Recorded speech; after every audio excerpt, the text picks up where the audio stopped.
Today on Newsgirls, Democrats join Trump's meme battle. Newsom posted a picture of him on Mount Rushmore. White House memeify sending immigrants to foreign prisons. We really tried to subvert people's expectations. A Micronation dictator in Nevada. One of the smallest nations on earth. Forbidden walruses, onions, spinach, and catfish. Navy is composed entirely of inflatable kayaks. And what's the song of the summer? Fewest new hit songs in U.S. history. Unconventional songs to take over.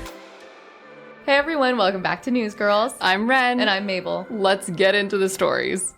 So if you're a chronically online, politically engaged citizen like we are, you've probably been entertained by Governor Gavin Newsom's trolling of Trump on social media lately. He's been tweeting in all caps and borrowing Trump's unique, let's say, phrasing. Like over the weekend, Newsom posted, "Because of the fact that Kid Rock is not in the best interest of our great state, I am giving serious consideration to taking away his residency. He is a threat to California's eardrums and should remain in the wonderful state of Michigan if they want him. God bless America." And then he signs his initials like DJT, like Donald Trump does. And so that's a direct parody of what Trump said about Rosie O'Donnell. Yeah, it's definitely a different strategy for Dems, who we all associate with, like, when they go low, we go high. So it has been refreshing to see a very prominent liberal politician get flashy and weird with his social media. Like, Newsom's press account posted a picture of him on Mount Rushmore, all these random photos of Voldemort that they said were Stephen Miller, which were so funny. And this AI image where the governor is being prayed over by Tucker Carlson, Kid Rock, and an angel version of Hulk Hogan. And that got over 10 million views. Wow. He also made mega Make America Gavin Again hats, and he'll reply to like Trump socials like, "Night night, grandpa." And it's funny because Republicans are criticizing him and being like, he's crazy, but he's literally copying how Trump tweets. To address that, he said, "If you've got issues with what I'm putting out, you sure as hell should have concerns about what he's putting out as president. I think the deeper question is how have we allowed the normalization of his tweets and Truth Social posts to go without similar scrutiny and notice?" And Politico reported on like Newsom's trolling and then reached out to the White House for comment about the whole situation. And all they got back from the White House press office was a meme from Mad Men. Like, that was their official statement. Well, I can't say I'm exactly surprised just based on what they've been saying publicly, what they've been posting, because we're all used to Trump's ramblings, but we've never seen a White House memeify serious issues that really shouldn't be joked about, like sending immigrants to foreign prisons. Like, DHS used the viral jet to holiday sound, which people are using to put over their funny vacation videos, over a video of ICE detainees being handcuffed and boarding a deportation plane. Nothing beats a Jet2 holiday. And right now, you can save £50 per person. That's £200 off for a family of 4. Which is so inappropriate. Like, people were commenting laughing emojis and saying, "Oh, I thought this was a meme account at first," which is obviously like the point. The Trump social team is making these memes a core part of their propaganda strategy. And it is smart. It's like using Gen Z humor to target this specific demographic and also desensitize people to really kind of cruel messaging and controversial policies. They also posted a fake Tinder match of ICE and an illegal immigrant saying ICE swiped right. And in response to all this backlash, all they've said is, nowhere in the Constitution does it say we can't post banger memes. And as we looked into this more, we saw that this was an all internet memes and cheap tricks. Some of these strategies actually cost a lot of taxpayer money. So the Trump administration, as you've probably heard, is looking to hire like 14,000 new ICE officers. And so to make joining feel kind of like a fun frat, the administration spent over $700,000, like almost $1 million of taxpayer money, decorating a pair of trucks to look like Trump's private jet for a series of rap videos to like post on social media to boost recruitment efforts. They're also trying to appeal to the Christian nationalist crowd by invoking Bible verses. So this is a crazy example. They posted a video of Proverbs 28 verse 1, which is, "The wicked flee when no one pursues, but the righteous are bold as a lion," over nighttime footage of Border Patrol officers with a voiceover from the Batman. "They think I'm hiding in the shadows, but I am the shadows." And experts are saying that this strategy isn't only a way to push this like us versus them narrative, you know, that illegal immigrants are this like enemy of pure America, but that this mission is supposed to show Trump as like this divine, almost like religious figure. We've seen him make that point even more blatantly, like after his assassination attempt last year. So by positioning himself as this like blessed by God figure, it's basically like he can't do anything wrong. Well, Parker Butler, who helped run the viral phenomenon, we all remember KamalaHQ during last year's election, said about what the White House is doing. They're trolling for the sake of trolling. They're basically just throwing toxic sludge out there and trying to gin up everyone's reactions. And they call that a digital strategy. And it's interesting to hear his perspective because KamalaHQ was considered one of the most successful political social media accounts like ever. It had over 5.6 million followers, 2.2 billion views, and it started so many viral moments that we all still remember. And what's crazy is the entire digital team running that was all under 30, and some of them were working their first jobs out of college. Like Parker, who we just quoted, was 24. That's crazy. And they really set a precedent for how political accounts can cash in on trends and how fast you can turn things around. Their banner was in Brat Green, which last summer was the big trend. They used songs like Chappell Roan's Femininomenon, and they took advantage of viral audios. Like our favorite example is when JD Vance landed at the same airport as Harris, and they posted this. And now I want to sit back and relax and enjoy my evening. When all of a sudden, I hear this agitating, grating voice. Which is really important now because the average voter watches 8 hours of content a day. And at the time, Harris's deputy campaign manager said the idea that you have a department that thinks about the internet and then a bunch of other departments that think about everything else is kind of old. Most of this election is being filtered through the prism of the internet in one way or another. So we are so excited to be speaking with Parker Butler and Lauren Kapp, who are members of the KamalaHQ digital team, and they helped oversee social content across all of those platforms. Parker and Lauren, just to kind of set the scene, we all know KamalaHQ became such a viral sensation. What was your guiding strategy? We kind of approached the program really with an understanding that the internet had changed a lot from the 4 years prior, right? I mean, you think about it, in 2020, for example, campaigns weren't even using TikTok. There were a few things that kind of like the guiding principles of our program. One, the internet is moving so fast and everything is so fragmented. And so a major hurdle for any program is how do you break through to a lot of people? One of the things that we really identified early on was more is more. We were really trying to just get volume in terms of content out there. At our peak, we were posting literally hundreds of times per day and just churning out content. And another thing was just, this is an attention economy, right? Like attention is currency. If you're not getting people's attention, then what's the point of even posting, right? With KamalaHQ, we really tried to subvert people's expectations with what they would expect to see from a campaign account. On the other hand, Trump's campaign team was also just so good at reaching its target audience through really like flashy, kind of like aggressive social media posts. Did that influence your strategy at all? No, not necessarily. A lot of the times too, we would actually notice that they were copying us and the strategy that we had formed on Biden HQ as well as KamalaHQ. The Team Trump TikTok, the JD Vance TikTok, and most recently the White House's TikTok, they were just not well received online at all. Followings were always a lot smaller than the audience that we were growing on the platform. One thing that I vividly remember on the campaign was right after the DNC convention, and I saw that the Zara Larsson Symphony TikTok trend was starting to blow up. We posted it, it went really viral, and then probably like 3 to 5 days later, the Trump team did the same exact TikTok, same text on screen, very similar to us, and posted it, and it didn't get as many views. So, we like to say that imitation is the highest form of flattery. It's true. And you mentioned like review. What was the approval process like? Because you are turning it around so insanely fast. Yeah, we had a really incredible approvals process. Basically, we had a text chain with a bunch of people on it, including the campaign's leadership. We basically had a process where we would send it to that chain. And after 5 minutes, if no one objected to the content or had any edits, then it would go out into the world. And that allowed us obviously to move really quickly, to really respond to the news in real time, but also to kind of set the news in real time, right? And looking back now on the account and, all your posts, what would you say are some of your favorite posts or like the biggest successes? One of the top posts from the KamalaHQ and like Kamala Harris TikTok on my end was the DNC recap video that we did. It received over 90 million views and was the highest performing on her account, which was just really cool to allow everybody to be able to be a part of the convention. Any post that showed really how senile Trump was and is, I think we really tried to lean into attacking his frailty. And I think that, obviously now with, even 8 months later, like the conversation is probably even more relevant. And I think that Democrats can stand to do a lot more of that, because I think it really strikes to the heart of, the image that he's trying to project of sort of strength. Another staff member created an ad style video that was like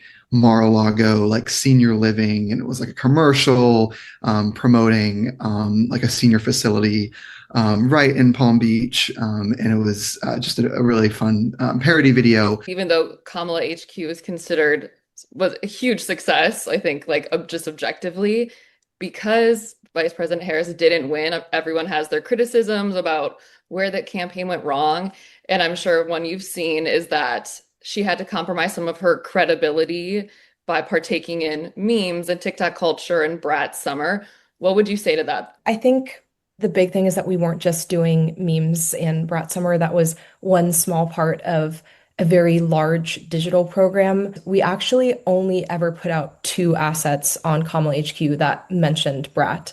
That was the day of the transition and on election day as well too. And everything else was just online momentum that was happening organically around it. And I think that the program that we ran has really been a blueprint for campaigns on what possibly can be for campaign accounts. We are seeing just so much successful propaganda from not just like Trump on Truth Social, but from his entire administration. Like they're posting these memes about deportation and these crazy recruiting videos. What do you think the voice of the Democrats should be on social now? Like, should it be a unified voice? Who are the Democrats targeting, and how can it be as effective as what the Trump administration is doing? Yeah, it's such a great question. I think, I think every candidate and just democratic principle is going to have to cultivate their own tone, their own affect, right? If you're trying to mimic a different digital program, it's going to come across as inauthentic. But I do think that sort of at its core, every Democrat needs to be thinking about how are they projecting strength? How are they showing that they're willing to fight in this moment? And, in particular, I think we need to do a lot more to reach those non-political people, those people who are not paying attention to the political news day in and day out, right? Those are the voters that we lost last year. And there is no reason that we as Democrats cannot appeal to that type of voter other than the fact that we simply don't understand the information environment and the way that things have changed just in the last few years. I think Governor Newsom is showing definitely a blueprint for that going forward. I mean, you guys really know this stuff. That actually is the perfect segue to our last question. What are you guys up to now? Yeah, so we were starting a company together to scale the work that we did last year and to just help Democrats at all levels better compete on the internet.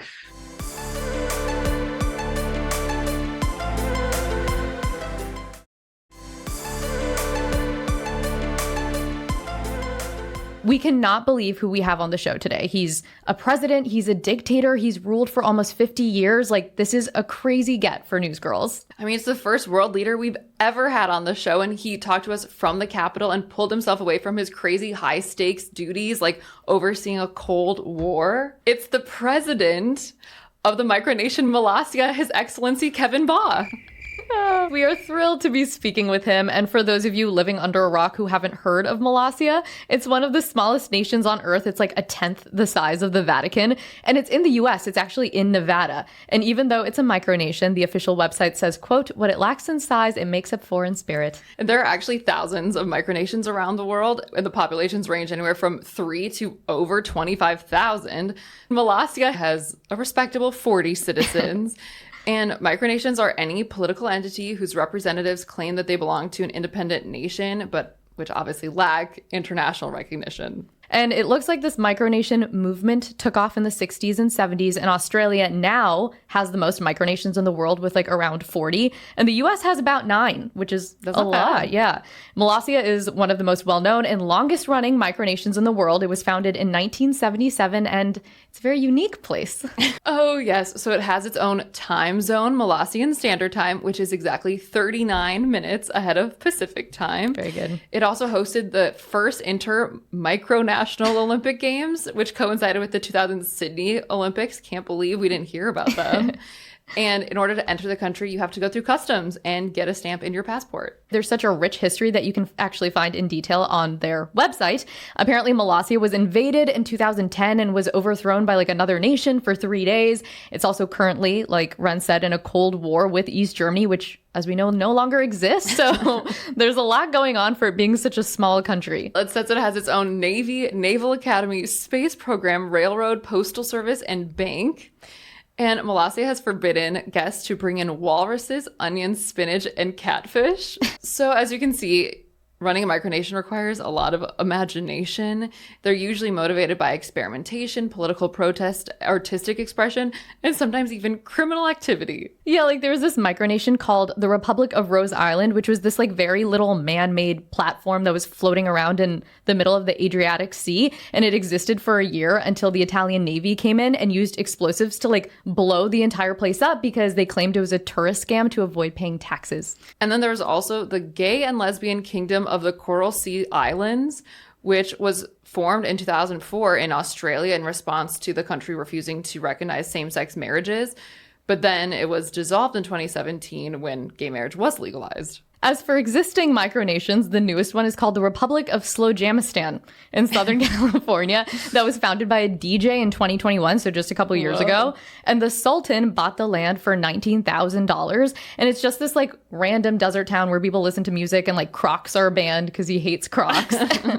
And this was interesting, though, as we read interviews about him, the founder said he gets hundreds of DMs from people around the world. He said, especially people from Bangladesh, seeking asylum in Slowjamistan because people want to move there with their families. Whoa. Well, the micronation Liberland, which is in an unclaimed pocket of land between Serbia and Croatia, has some very powerful political ties. We've actually talked about it on the show before because you'll remember Justin's son was the Chinese crypto billionaire who bought the banana taped to the wall, the art. Well, he's actually the prime minister of this crypto micronation Liberland, and he's tight with the Trump family as a financial advisor. Yeah, expect to see more of Liberland and Justin's son in the future. Eric Trump called him a good friend of the White House, and there's been a lot of like ongoing diplomacy between Liberland and the US. There have been like a lot of articles written up about it. And what makes Liberland really unique is that it has its own national blockchain, and it only uses its own 2 crypto coins as currency there. And that's cool, but I don't think it's as cool as Molossia's Valora, which is tied to the price of the Pillsbury chocolate chip cookie dough. So if you want, you can use cookie dough to pay for things in Molossia. So smart. And now we're approaching the time you've all been waiting for to introduce our high-profile guest. We'll play the national anthem of Molossia, which actually had some drama. So the old Molossian anthem was literally just the Albanian anthem, and they used it for 15 years until the government reached out to Molossia and was like, this is ours, like, please stop using it. So without further ado, His Excellency Kevin Baugh of Molossia. So we are so curious, how did you come up with the idea to found a micronation? Like, how did this all start? My friend James and I, we watched this old movie called The Mouse That Roared with Peter Sellers. It's about a tiny country in Europe that gets offended by the U.S. And so they basically invade the U.S., become the most powerful country on earth, even though they're like maybe 10 square miles. And we're really struck by the imagination and creativity of that movie, of that story. And so we decided to start our own country. James was the king and I was the prime minister. That's right. We were a republic with a king. But, you know, what do you know when you're 15? James moved on to other things, but I stayed with the idea and we've been going strong here ever since. Yeah. And how did you end up settling on Molossia? Molossia is an adaptation of the Hawaiian word maluhia, which means peace and harmony. Oh, that's nice. All about here. Yeah. We also are interested in how you settled on the flag. For people who haven't seen it, it's made up of 3 horizontal stripes, so blue, white, and green. A lot of micronations will create their own flags, and they have like, you know, cool fancy designs and everything. But it's going to be at least $100, if not more. And of course, if we had to replace a flag at $100 a pop. So I decided to go with a commercially available one. Actually, our flag is very similar to the flag of the nation of Sierra Leone. We noticed. Turned upside down. Yeah. So far they have not complained. And That's good. And so for those of us who can't go and visit you in your great country, what is there to see as a tourist? Well, first off, as a tourist, when you come visit, and this is very rare for most tourists, you're going to see pretty much every inch of our nation. Okay. And you get all in an hour and a half. And you're going to be guided by me, the president. So you get like all kinds of things you don't normally get when you take a tour of a country. You start with customs. We have a customs office out there, and we stamp your passport and so forth like that. We see my office, our Tiki Hut bar and grill, see a few monuments. What are your main duties as the president, as dictator? Planning events and activities in our nation, maintaining all the infrastructure, and of course just the day-to-day duties of correspondence and so forth. And there's a lot. Countries are complicated things. There's a lot that goes into them. I mean, is it difficult operating this nation under what you call a third world budget? Molossia's economy is what you would call a tourist economy. That's kind of what sustains us. If you have a micronation, you're making money, let me know, because it's not a money-making thing. It just doesn't work that way. We like doing things on that budget because it requires us to be creative and do things that are unusual and a little bit different. Our passports don't look like modern official passports with cool little magnetic widgets inside or whatever they've got going on. I don't know. Ours are really based on what passports looked like way back in the day, about 100 years ago. Yeah, you guys are scrappy. I love it. That's good word use. I like that. And so we were reading about some of the history of Molossia. Can you tell us about the ongoing Cold War with East Germany and how that came to be? Yes, indeed. The Germany that we have now was at one point two countries for about 50 years. And that lasted up until like 1991 when East and West Germany unified. But while it was still West Germany, I was stationed there with the United States Army. As armies do, they like to wake you up in the middle of the night. And having been woken up one too many times, I decided to declare war on the nearest East Bloc country, the aforementioned East Germany, did a little war declaration, and then forgot all about it. I was going through the archives in the Ministry of the Closet, and I discovered this war declaration. And I was like, oh, yeah, war declaration, East Germany's long gone. Until I discovered, that East Germany is, in fact, not long gone. Way back in 1973, Fidel Castro of Cuba gave a little island off the coast of Cuba to East Germany. So our war thus continues because that is an unoccupied island. There's no one with whom to arrange peace. Nobody living there except for marine iguanas, and they just don't care. And we also hear that you guys have a navy. Can you tell us what you're working on, what they're working on? We do have our own navy. It's not gigantic like, for example, the American Navy. Our Molossia Navy is composed entirely of inflatable kayaks. Because we are a small country and there's not a lot of room to, store an entire battleship or something here. We have come across some of the interesting rules that you have in Molossia. We read about the ban on walruses, onions, spinach, and catfish. So can you tell us about that? Why did that become a law? What happens if you break the law? Okay, so let's break it down here. Onions, I have hated onions since I can't even remember. So again, being the dictator, I can ban onions, and I have banned onions. So don't be bringing that stuff into Molossia. Now catfish are banned. We were going to be in a magazine called FHM. I was going to do an article about Molossia, but they bumped the article in favor of an article about guys who catch catfish with their hands. So we banned catfish. It's really easy to ban something that you don't actually have. Right. Not only do we not have catfish, we don't even have water for catfish to be in. And it's surprising how popular this is. Once we get through the tour close to the end, we stop at the Molossia jail, and you can get your picture taken in the jail. We have a catfish, one of those Billy the Big Mouth. We have an onion. We have a light bulb. Incandescent light bulbs are banned, so we have that as contraband. It's surprising how popular it is to go to jail in a third world country. And then when you're in Molossia, do you also have to abide by U.S. laws? It's safer that way. But the U.S. is gigantic and sometimes grouchy. Gotta be smart. We actually get that question from some of our younger micronationalists. Can I lower the drinking laws? Oh, no. Very popular topic. And the answer, of course, is no. Did you have to fill out any paperwork or anything? We're curious because what is the difference between a micronation and a really small country? Yeah, this is a really fine point. First off, there is no paperwork. There's no official process to go through or anything like that. The countries don't willingly give up their territory for pretty much anything. And the same thing goes with recognition as sovereign by other nations. You got a Christmas card from Obama? Yeah, That's absolutely. a big step towards recognition. Yeah, really a funny thing about that. addressed to President Baugh, Republic of Molossia, from President Obama in the mentioned United States. And I guess last question, what is next for your great nation? Well, we want to develop the space program a little bit more. Yeah, that's right. Come spring, we might actually build an actual rocket ship. So we'll have to see, but no promises though, because you never know how the national budget's going to go, and going into outer spaces and can be kind of a secondary thing if your country is otherwise falling apart.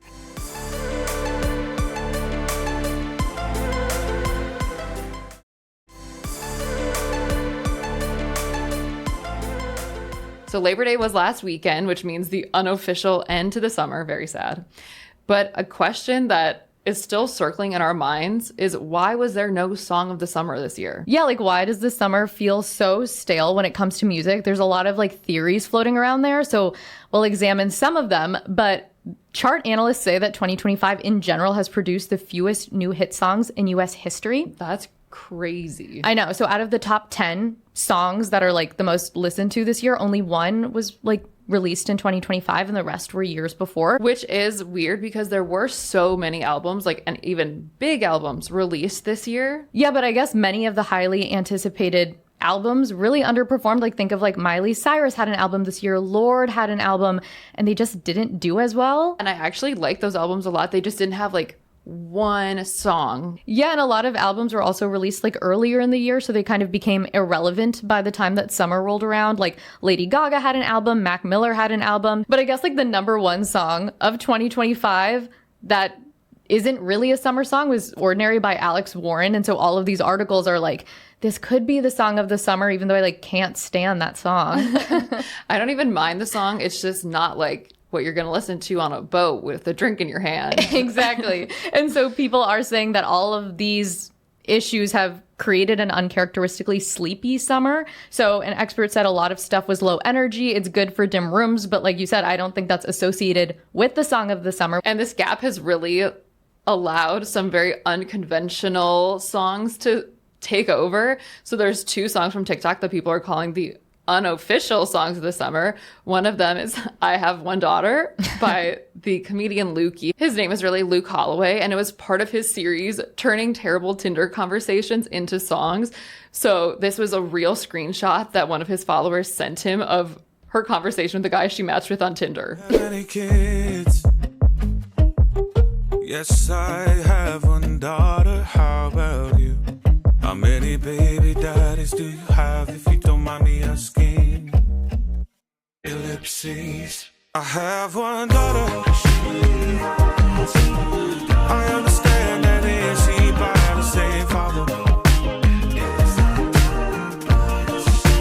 I have one daughter. And so the video that he made of this song has almost 18 million views, and people have used the audio 130,000 times now because they're taking their own conversations that don't make any sense and putting it to this song. And I guess Luke Holloway is a composer and a musician, so he actually turned it into kind of a bop. It's been stuck in my head as we've been doing this story.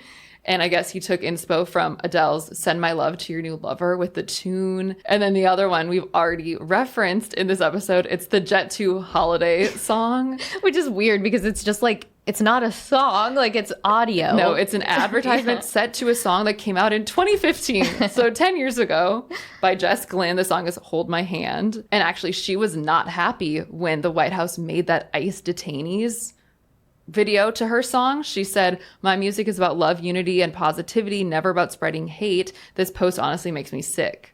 And how people are using this audio is we could have totally done this when Mabel and I went on our fated trip to Scottsdale, and we were just like worms in the pool because we couldn't do anything at 114 degrees, literally shimmying under gates so that we wouldn't have to walk around because an extra 5 minutes would have been worse. And people are using it just to show their miserable vacation experiences. Nothing beats a Jet 2 holiday. And right now... And for Americans that don't know what Jet 2 is, because I didn't know what it was, it's apparently the biggest British tour. It's a budget tour operator, so you can book packages and stuff through them. And this ad was from last year. So the promotion that it's talking about isn't even... It's expired. Yeah, you can't get it, but it's everywhere now. Well, I wonder if all of these TikTok sounds are kind of just the end of songs of the summer. Like, that would really suck because they've been around for so long. Apparently, the first time a writer wrote about like the song of the summer was in the early 1900s. Whoa. Which is crazy. And I guess it became a bigger thing in the 50s and 60s with like rock and roll and the Beach Boys and people and bands making music specifically for the summer.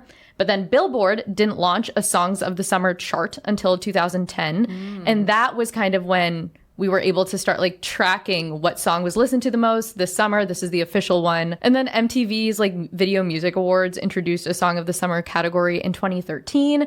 And that's when One Direction's Best Song Ever got like the first award. Oh, that is a really good song. It is really good. So it has been a long running thing. And this year, everyone, every article, every publication is talking about how like the song of the summer is a bummer. And there's just nothing this year. And I think it's just really glaring because last year had so many good ones. Obviously, Espresso was the song of the summer, but there were also so many others. I had some help, like Post Malone and Morgan Wallen, a bar song by Shabuzi, Kendrick Lamar's Not Like Us. Sabrina also had Please, Please, Please. There's so many Chappell Roan songs, and obviously Brat, the whole thing. No, I remember when all of that music was coming out last year, I was like, this feels like a gift. Like, are we going to enter a music desert in the following years? You were right. But Sabrina Carpenter might have saved the summer because she just came out with her 7th album called Man's Best Friend. It has 12 songs, and it's been getting some pretty good reviews. I think critically, but online, people are really split.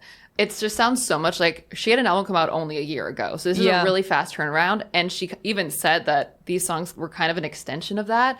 And sonically, they really are. Like any of them could have been on her last album. And people are saying she got Jack Antonoffed. Now, if you don't know what that means, I will explain. This reputation for the songs that he does kind of all starting to sound the same. And that is kind of what happened here. Like, it's really hard to tell. I've listened to the album like 4 times. It's hard to tell the songs apart. No, I agree. And like sonically and even lyrically, like it's the same like sexual playfulness. It's fun. Like I would love to listen to a song at any point in time, but it didn't like, I don't know why there was a need to put out another album. Like the concept felt very similar. And really raunchy. Yeah. Like Tears.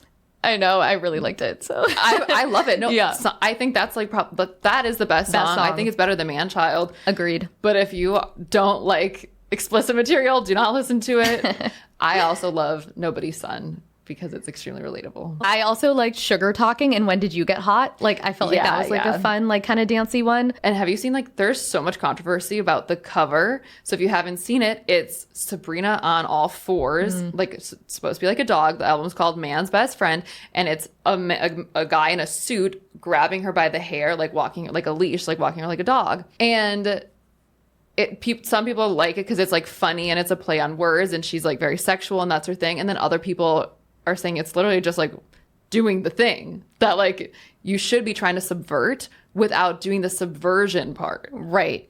When she came out with that, I remember there was so much outrage and I thought like the man that was holding her head was going to be her. I know. And like, I feel like a lot of people thought that. And I was like, oh, she's going to like take back her own power. And this song will be like this whole album. Because the hands are tiny. Yeah. If you look at it, and so's the person. It's the size of her hand. And then she just did this like interview with Gayle King where Gayle asked her what she would say to all of the criticism of the album cover. And she had a kind of indignant answer. She was like, go outside, go touch some grass. Yeah. Like, if you don't get it, you just don't get me. This isn't for like Tommy from Arkansas. Like kind of just very... My music isn't for people who don't get it. Which again, I think people are just waiting for her to take the stand. Like, aren't you doing all of this ironically? And aren't you doing all of it to show how ridiculous it is? So this is your time to be like, exactly, if that makes you uncomfortable, that's because it's the patriarchy and like all of this and you're misogynistic. When are you going to flip it on its head? Because even in interviews, she's not doing that. She's making it seem like that's just me and I'm just sexual. Like, oh, so you were doing that seriously?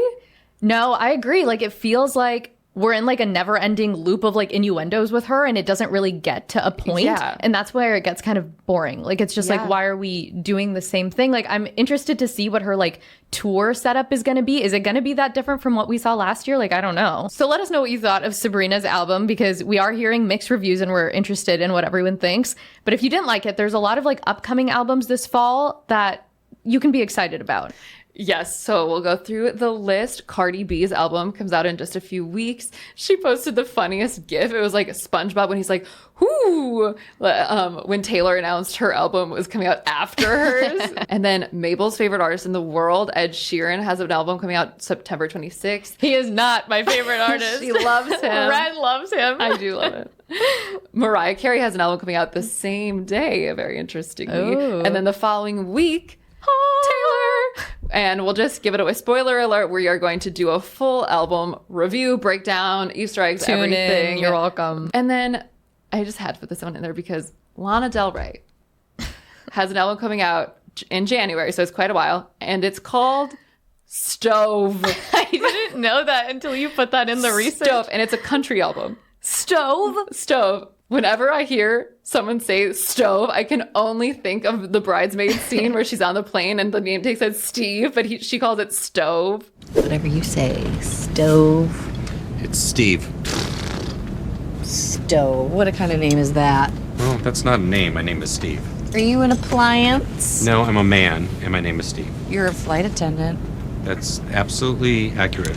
Thanks for tuning in, everyone. Don't forget to like and subscribe. And next week, we're talking to one of the curators of the New York Times top 100 best restaurants in the city list. Bye.